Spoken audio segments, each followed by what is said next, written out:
consent versus desensitization.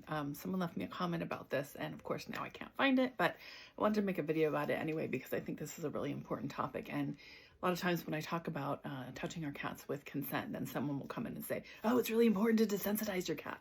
Calm down. I agree. I'm not trying to say it's not. I think the two can actually live together, even though they seem to be flip sides of a coin.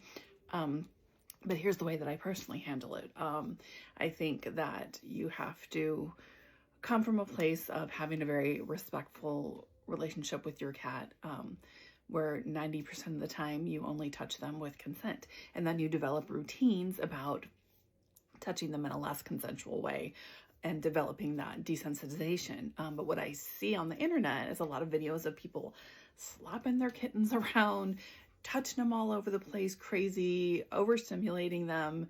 I don't think that's a good idea. I do agree that you should desensitize your cat to the point that they can have a vet exam and not be distressed.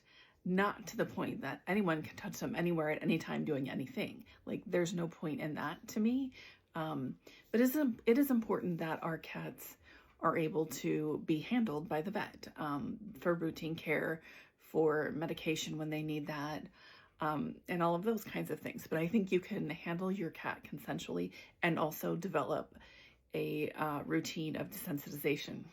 For example, I have a cat that needs medication, multiple types of medication every day. We have a routine in the morning. I've been cleaning his eyes and giving him nose drops because he's got all these kind of issues going on, and we've developed a routine. So I don't have to chase my cat down. I don't have to call him over. He knows when it's time to do this routine. I go sit in a chair and he comes and he jumps up on my lap. I wipe his eyes, I put the nose drops in, and then he gets a treat. So, I mean, he does it because he gets the treat, but also because it's part of a routine and he knows what to expect. So even though he doesn't particularly like being touched that way, he allows it. It's still consensual, right? But he allows me to touch him in that way because we've developed that trust. So I don't think that these things or these ideas of touching your cat consensually and desensitizing them are mutually exclusive. I think they can both live in the same household, and that you can develop both of those things at the same time because they are both important.